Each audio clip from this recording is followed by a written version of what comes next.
warahmatullahi wabarakatuh. Waalaikumsalam. Kami dari kelompok 7 ingin mengenai jenis modal perusahaan. A. Definisi sumber dan jenis modal perusahaan. 1. Definisi modal.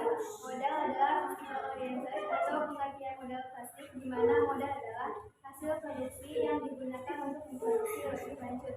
Namun seiring dengan perkembangannya, pengertian modal ditekankan pada non-capital oriented, yaitu berupa nilai, daya beli, atau kekuasaan. Kesimpulan, modal adalah sekumpulan dana, baik berupa barang ataupun uang, yang dapat digunakan untuk melaksanakan suatu kegiatan usaha. 2. Sumber modal perusahaan. Sumber modal perusahaan ini terbagi menjadi dua. Yang pertama ada modal internal dan yang kedua ada modal eksternal. 3. Jenis modal perusahaan. Jenis modal perusahaan juga terbagi menjadi dua. Yang pertama ada modal pinjaman dan yang kedua ada modal sendiri. Perbedaan perusahaan perseorangan, firma, PT, semi, dan koperasi. Yang pertama adalah pengertian perusahaan perseorangan. Perusahaan adalah perusahaan yang kepemilikannya oleh satu orang atau individu, di mana memiliki tanggung jawab sepenuhnya terhadap kegiatan dan risiko perusahaan. Kebebasan untuk mendirikan suatu perusahaan perseorangan membuat siapa saja bebas mendirikan perusahaannya sendiri tanpa adanya campur tangan pemerintah. Contoh perusahaan perseorangan antara lain perusahaan kerajinan tangan, perusahaan jasa bengkel, perusahaan jasa cuci mobil, perusahaan jasa laundry, perusahaan salon kecantikan, perusahaan waralaba, dan perusahaan kuliner unik dan khas. Dilihat dari segi permodalan, perusahaan perseorangan biasanya masih tergantung pada perusahaan lain atau instansi atau bank.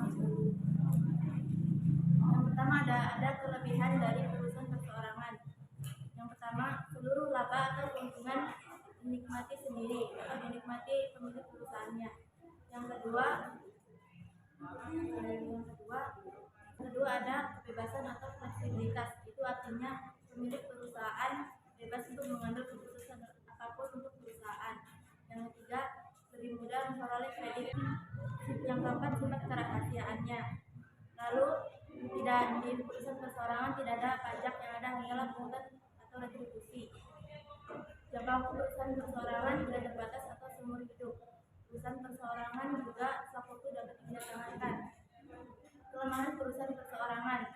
Yang pertama, tanggung jawab tidak terbatas dan bisa melibatkan dana pribadi. Itu artinya kekayaan pribadi bisa menjadi jaminan utang usaha. Yang kedua, sumber keuangannya terbatas.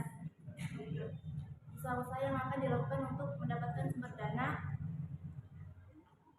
tergantung pada kemampuan pemilik perusahaan. Yang ketiga, kesulitan untuk manajemen karena seluruh kegiatan dipegang oleh seorang pimpinan. Yang keempat,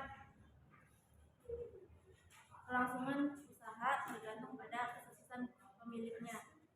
Yang kelima, kurangnya kesempatan pada para karyawan. Setelah perusahaan perseorangan, sekarang ada perusahaan persekutuan, perusahaan atau badan usaha persekutuan atau partnership. Perusahaan persekutuan adalah perusahaan yang kepemilikannya oleh 2 orang atau lebih yang bersama-sama untuk mencapai tujuan usaha.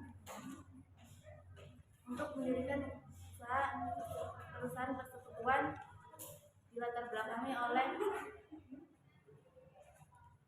kepentingan yang sama antara perusahaan dan bidang usaha yang sama. Contoh perusahaan persekutuan antara lain perusahaan advokat atau pengacara.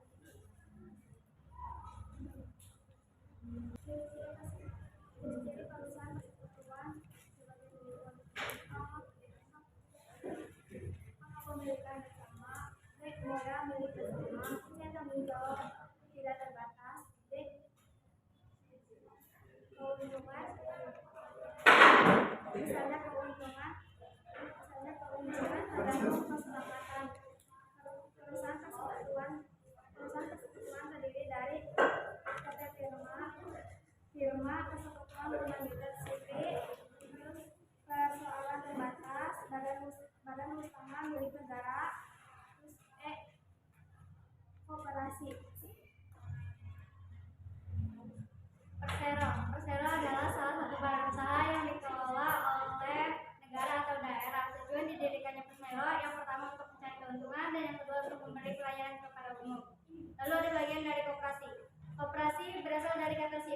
operation. Sila artinya bersama, sedangkan operation artinya bekerja sama.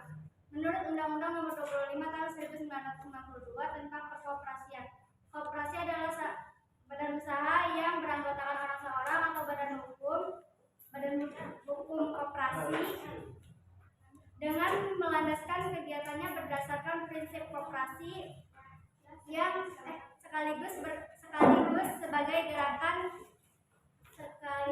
gerakan ekonomi rakyat berlandaskan asas kekeluargaan. Modal koperasi terdiri dari yang pertama modal sendiri. Modal sendiri terdiri dari simpanan pokok, simpanan wajib, dana cadangan, dan hibah. Lalu kedua, modal pinjam. Modal pinjam berasal dari satu,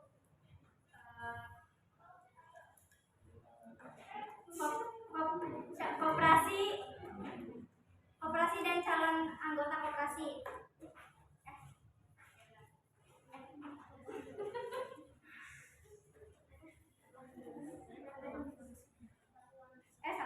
Yang pertama, anggota dan calon anggota koperasi.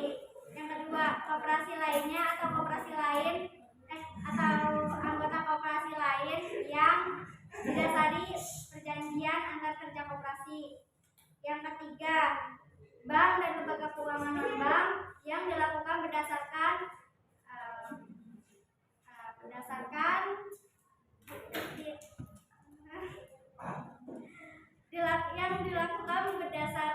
ketentuan yang berlaku. Yang keempat, penerbitan obligasi atau surat utang. Yang kelima, sumber-sumber lain yang sah. Terima kasih. Ada pertanyaan? Ya, minta perhatiannya. Kita mau menjawab pertanyaan dari berbagai kelompok. Dari kelompok 1, koperasi membutuhkan modal usaha yang bersumber dari modal. Yang pertama modal sendiri, betul. Yang pertama modal sendiri, yang kedua modal pinjam. Benar nggak? Yang kedua, nanya dulu ya. Apa yang dimaksud dengan persekutuan komunitas? Suatu badan usaha bisnis yang didirikan dan dimiliki oleh 2 orang atau lebih untuk mencapai tujuan bersama dengan tingkat keterlibatan yang berbeda-beda di antara anggotanya. Benar enggak? Kelompok 2? Ada? Benar enggak? Kelompok 3. Jelaskan yang dimaksud modal pinjaman. Modal pinjaman merupakan setiap modal yang didapatkan dari hasil pinjaman kepada pihak luar perusahaan. Betul? Kelompok 3. Kelompok 4. Sebutkan apa saja ciri dan sifat perusahaan persorangan. Relatif mudah didirikan dan juga dibubarkan. Tanggung jawab tidak terbatas dan bisa melibatkan harta pribadi. Tidak ada pajak, yang ada adalah penguatan dan retribusi dari seluruh keuntungan yang dinikmati sendiri. Sulit mengatur roda perusahaan karena diatur sendiri. Keuntungan yang kecil yang terkadang harus mengorbankan penghasilan yang lebih besar. Jangka waktu badan usaha tidak terbatas atau seumur hidup. Sewaktu-waktu dapat dipindah tangankan. Bagaimana dampak perusahaan apabila mengalami kelebihan dan kekurangan modal? Ini jawab sendiri ya. Dampak perusahaan jika kelebihan dan kekurangan modal. Yang pertama adalah kelebihan. Kalau kelebihan modal ya modalnya buat disimpan sendiri. Kalau kekurangan modal, perusahaan bisa meminjam modal dari perusahaan lain atau instansi atau bank. Dari kelompok 6, apa itu perjan? Perjan adalah bentuk badan usaha milik